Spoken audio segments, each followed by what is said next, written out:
భాగ్యమే మహాభాగ్యం YouTube channel. ఇవాళ మన స్టూడియోకి విచ్చేశారు బ్లాక్ స్టార్ గారు. సార్, ఇప్పుడు వీళ్ళందరూ వాళ్ళ అభిప్రాయాన్ని, దసరా మీద వాళ్ళ అభిప్రాయాన్ని అందరూ షేర్ చేసుకున్నారు. మరి మీ అభిప్రాయం ఏంటి దసరా మీద? అసలు దసరా పండుగ అంటే పెద్ద బిగ్ ఫెస్టివల్, ఒక సరదా పండుగ. అసలు నా దృష్టిలో దసరా పండుగ అంటే, ఒక్క నిమిషం అమ్మా ఇస్తాను నువ్వు కూడా పాట పాడదు. దా అంటే దయగల పండగ, అలాగే దయ చూపే పండగ.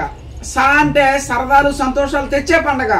రా అంటే రక్త సంబంధికుల అందరితో, కుటుంబ సభ్యులందరితో జరుపుకునేటువంటి బిగ్ ఫెస్టివల్ అన్నమాట దసరా అంటే.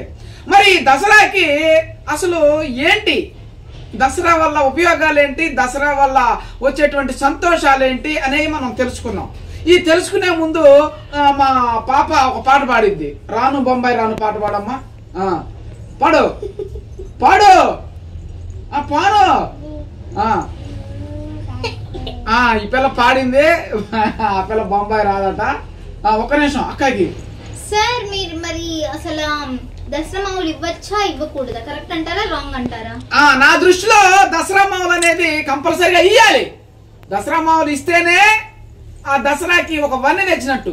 ఇప్పుడు సపోజ్ ఇతనికి 100 రూపాయలు ఇవ్వచ్చు, ఇతనికి 50 ఇవ్వచ్చు, ఇతనికి ఈ పిల్లకి 10 రూపాయలు ఇవ్వచ్చు, ఈ పిల్లకి 500 ఇవ్వచ్చు, మీకు 1000 రూపాయలు ఇవ్వచ్చు. ఎవరిష్టం వారిదండి. అసలు దసరా పండగ ముఖ్య ఉద్దేశం అంటే దసరా మామూలు ఇవ్వటమేనండి. ఇప్పుడు నా మేనగోడలు ఉన్నారు, 2-3. వాళ్ళిద్దరికి నేను పొద్దున్నే రాగానే రూపాయికి 100 ఇచ్చాను, రాజీకి 100 ఇవ్వబోతున్నాను. అది వాళ్ళ ఆనందానికి అవుతులేవు. 100 రూపాయలు తీసుకోగానే అసలు కింద పడి డొల్లాడిందండి. ఒక మాటలో చెప్పాలంటే దసరా మామూలు వచ్చింది, దసరా మామూలు వచ్చిందని. అది దసరా పండుగ అసలైన ఇది.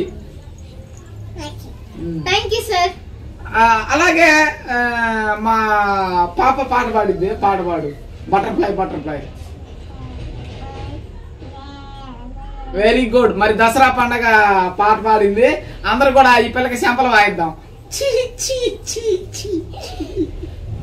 ఓకే, మరి థ్యాంక్ యూ నాకు ఈ అవకాశాన్ని ఇచ్చినందుకు.